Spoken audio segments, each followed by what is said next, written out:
It's 1945 and World War II is over. Around the world, countries have a huge task on their hands to rebuild after the destruction of the war and deal with their collective trauma for the German population. That process will look very different from most countries. They are about to go on a psychological journey that will last decades, taking them from denial about what was done in their name to finally horror and acceptance. It will take over 40 years. But eventually they will accept that their defeat in World War II was for the best, even though it left their country destroyed. How did that process happen? And why did it take so long? What were the key events that brought the German understanding of the Holocaust to what it is today? Let's start with how things looked immediately after the war in 1945. For a long time after the war, the Holocaust was to a large extent put out of mind by the Germans. Their country had been totally destroyed. It had lost millions of people.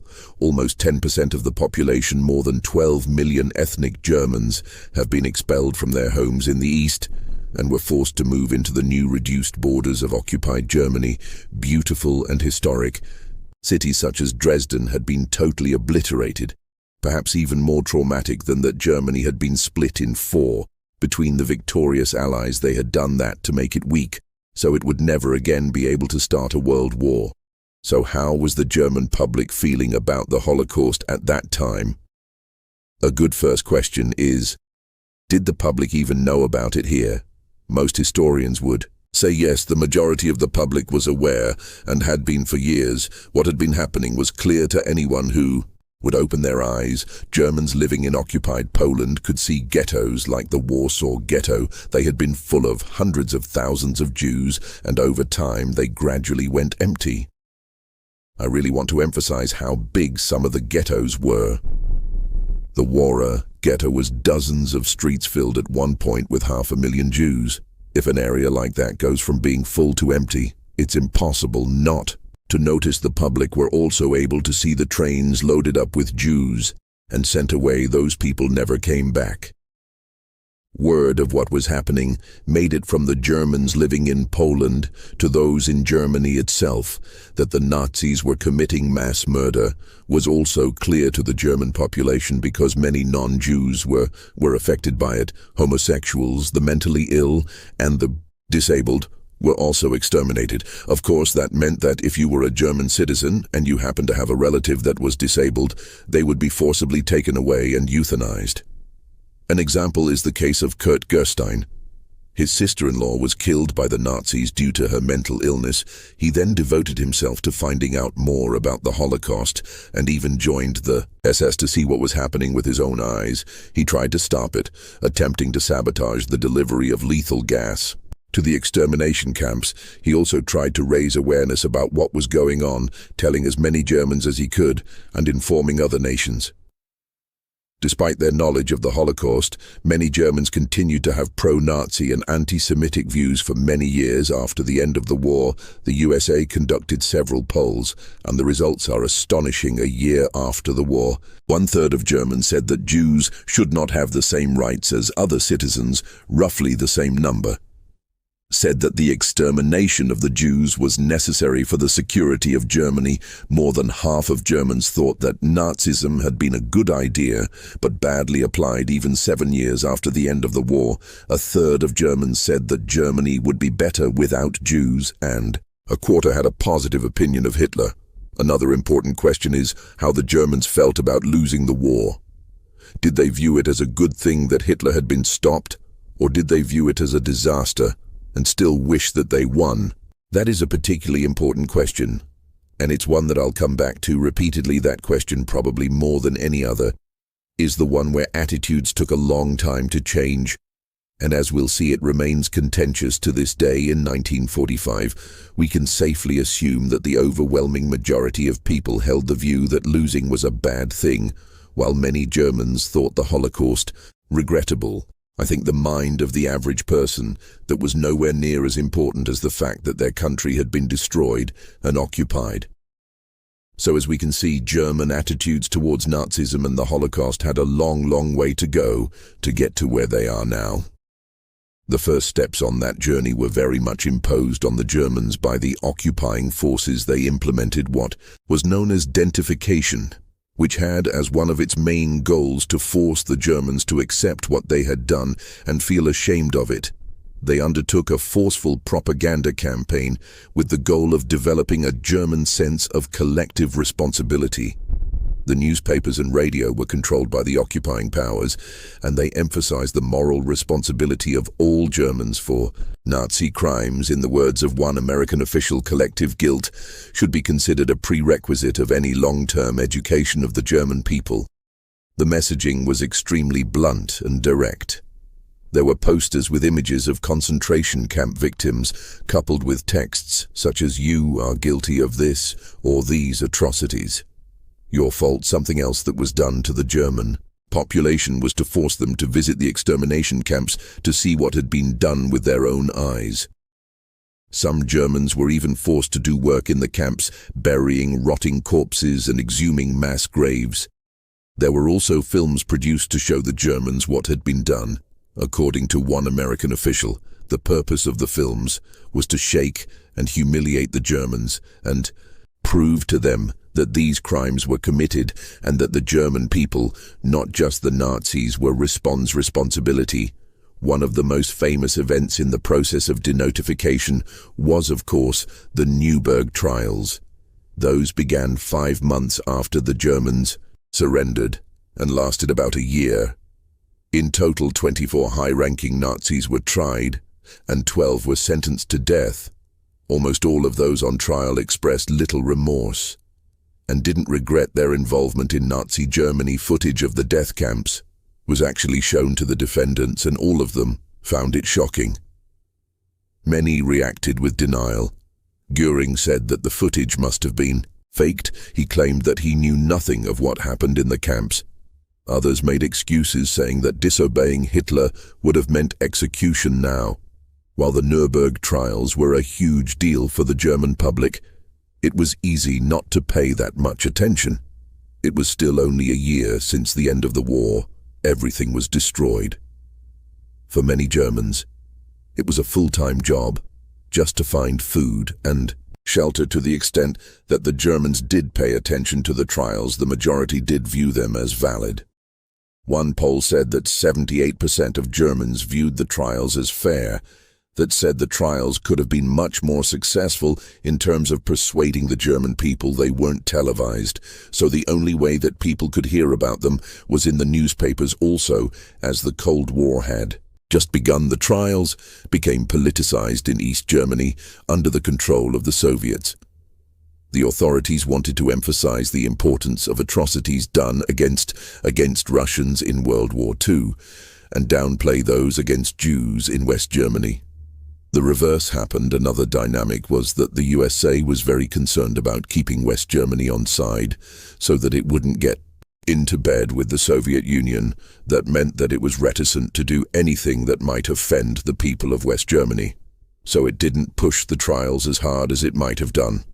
While the public reaction to the trials was initially good, that actually changed over time. Gradually, people began to view them as less legitimate.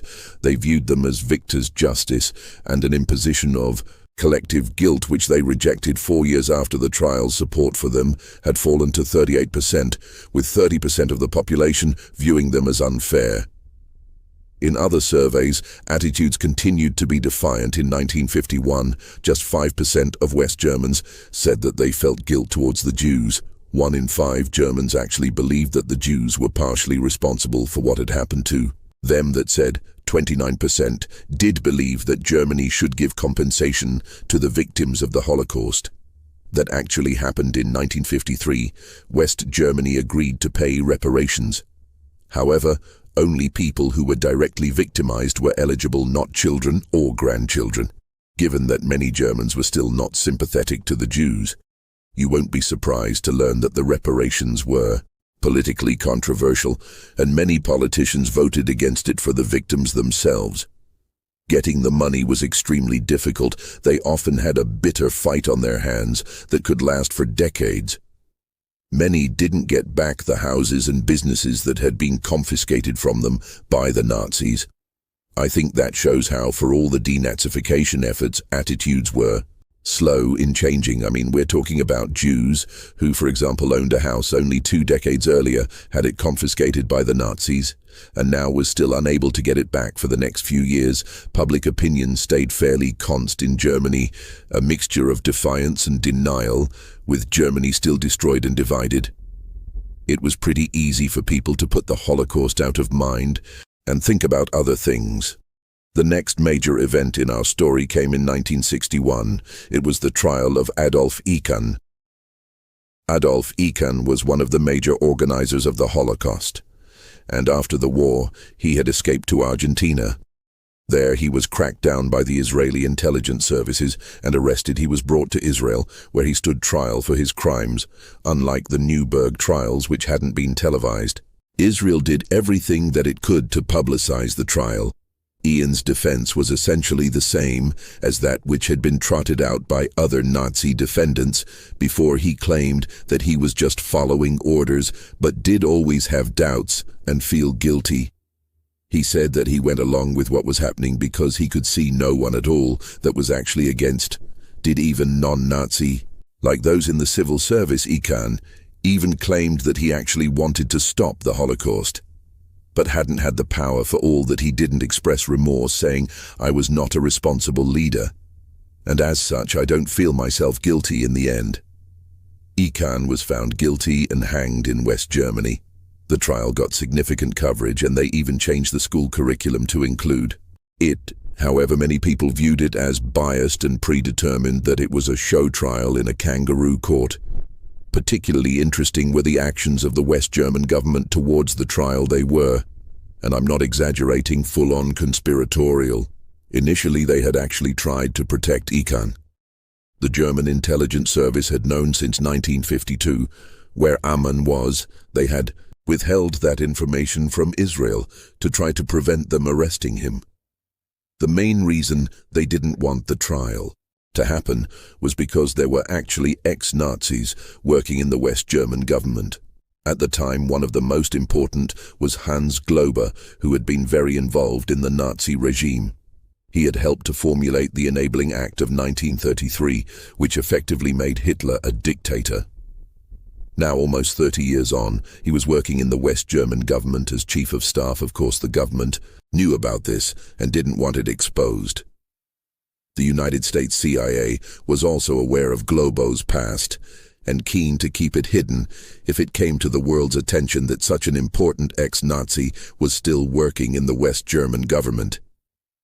It would show that the denazification efforts hadn't been that successful. The trial of Adolf Eichmann would draw attention to Globo's past, and so the West German government would rather that it didn't happen from their point of view. The international standing of Germany was at stake, in the words of the foreign minister, in light of this horrid trial. We will be forced to clearly distance ourselves from these crimes. As you can see, those are not the words of a government determined to confront its Nazi past. In the end, the Israelis managed to track down Eichmann on their own and abduct him back to Israel. However, the sordid actions of the West German government didn't stop there. Even when the trial was in progress, they were still trying to manipulate proceedings. A journalist was hired by the German intelligence services to go to Israel and try to influence the trial. He was to make sure that it would stay totally focused on Eichmann and not draw attention to other ex-Nazis such as Globo. The chief of staff, the journalist, fed Israeli prosecutors information that made Globo look innocent. He even broke into a hotel room and stole evidence in the end. The West Germans did manage to keep the trial focused on Eichmann, and the dark past of their chief of staff wasn't brought to light. One thing the Eichmann trial did do was dramatically increase the number of similar trials in West Germany itself. Ian's trial happened in 1961, and over the next few years there were several high-profile trials in Germany. They generally centered around a specific extermination camp. For example, there was one in 1963 for Nazis that had worked in the Auschwitz extermination camp. It was the largest and most extensive trial That would happen in Germany. It went on for 2 years, and 22 men stood trial. The majority were found guilty and given prison time. Although often only a few years throughout the 1960s, there were several similar trials for other extermination camps. There is a lot that's positive about that attention was being drawn to the Holocaust, and the German public was unable to ignore it. However, it wasn't all so good. In fact, much of the public was fairly hostile to the trials in the mid-1960s. Roughly half of the West German public opposed having more of them. Of the people that had heard of the Eichs trial, only half approved of it. People thought the trials made Germany look bad on the international stage. They also wanted it all to be put in the past. Given that so many people had been involved in the Nazi genocide machine, many Rands probably thought that the trials were just going to go on forever, that they would never stop. Remember, many people thought there should be an amnesty for Nazis. The early 1960s was also the time that the first really significant books about the Holocaust began to appear. The first was R. Hilberg's enormous book, The Destruction of the European Jews, at over 1,000 pages. It was the first in-depth study of the Holocaust and remains extremely important. Even today, until then, books about World War II had barely mentioned the Holocaust, and if they did, it was talked about as just another atrocity in a particularly bloody war. This was the first book that gave it the attention that it deserved. It is probably the most important book about the Holocaust ever written. It brought huge attention to the subject and led to many follow-up debates. However, while that is all well and good, I must add that it was a huge struggle to get it published. Numerous publishing houses refused it, even some in the USA. It was eventually published in 1961, but even then only in English. It wasn't translated into German. For 21 years, by the early 1970s, the Holocaust had had a fair amount of attention in Germany. However, many aspects of the psyche remained somewhat in denial, and a long, long way from what it is today. Many people thought what happened should be forgotten, and that while the Nazis had committed war crimes, so had everyone else at this time. The majority of people would still have viewed it as regrettable that Germany lost World War II, that it would have been better if they won. Now I'm going to talk about what might be the single largest event in changing the German mind. It was a television series released in 1978, titled simply The Holocaust. The Holocaust was a 4-part American miniseries aired in West Germany in 1979. It got an absolutely enormous amount of attention. Almost half the population saw at least one episode. It was particularly watched by the young, with 68% of those aged 14 to 29 watching at least one episode. It achieved a reach that was unlike any other program in German history. People were incredibly moved by it. It made an enormous impression. Almost 2/3 of viewers said the series had deeply shocked them, and 2/5 felt ashamed of what Germany had done. Viewers reported that they had learned a lot from this series. Many had not been aware of the extent of the atrocities or the way they've been carried out in such a systematic manner. Its marked an enormous amount of conversation between friends, colleagues at work, and within families. Many of the children that watched it asked their parents and grandparents what they had done, whether they'd been involved. It was the first time that conversations like that had been had so openly. In fact, it was the TV series The Holocaust that actually led to the widespread adoption of the word Holocaust. Before then, the word had been considered inappropriate. People would talk about the genocide of the Jews. That all changed with the release of the TV series. The German Language Society even chose Holocaust as the word of the year in 1979. However, while all that was extremely positive, it wasn't entirely so. There was resistance to the broadcast, with some people criticizing the series for historical inaccuracies. Even one Holocaust survivor was reticent due to factual mistakes. Also, the series wasn't aired in East Germany, where it was criticized for being too Jew-centric, since East Germany was a puppet of Russia. The authorities wanted emphasis to be placed on Russian victims of the Nazis, not the Jews. The worst thing that happened were bomber tanks by Fari terrorists. They wanted to prevent the series from being aired, so they blew up television towers. About 100,000 homes were affected. The next major chapter in our story happened 6 years later, in 1985, as part of the 4th anniversary of the end of World War II. American President Ronald Reagan visited West Germany and met the Chancellor Helmut Kohl. The plan was to visit a German military ceremony. So far, all sounds fine. The problem was that 49 of the 2,000 German soldiers buried there had been members of the SS, the Nazi paramilitary group. The planned visit caused a great deal of anger within the United States, particularly within Jewish communities. Many prominent government officials and celebrities protested the planned visit. 53 senators and 257 representatives signed letters trying to stop it going ahead. The outcry led to a last-minute change of plan. Reagan and Kohl were to visit a concentration camp as well as the cemetery. Reagan had initially not wanted to visit a concentration camp because he thought it might insult the German public in the end. Due to the outcry, he was forced to do so. Reagan ended up having to defend himself, arguing that the majority of the graves at the cemetery were of normal German soldiers, not Nazis. He argued that they were victims of Nazism, just like the VI victims of the concentration camps. I think the episode is interesting because people in Germany to a large degree didn't understand what all the fuss was about. Many thought that Reagan visiting the cemetery with the SS men was totally fine. Many seem to think that the outcry was just people being oversensitive. One newspaper said that the week-long media storm bordered on the absurd. People didn't seem to think the issue should be treated with anything like the sensitivity that it would be today. However, something very important did happen in the immediate aftermath of the controversy. The West German president gave a speech in which he talked about the end of World War II. Crucially, he said that the defeat of Germany should be seen as a liberation rather than a defeat. It was, in his words, a liberation from the inhumane system of Nazi tyranny. The importance of that can't be overstated. This was the first time that the idea that the German defeat should be seen as a liberation had been said publicly.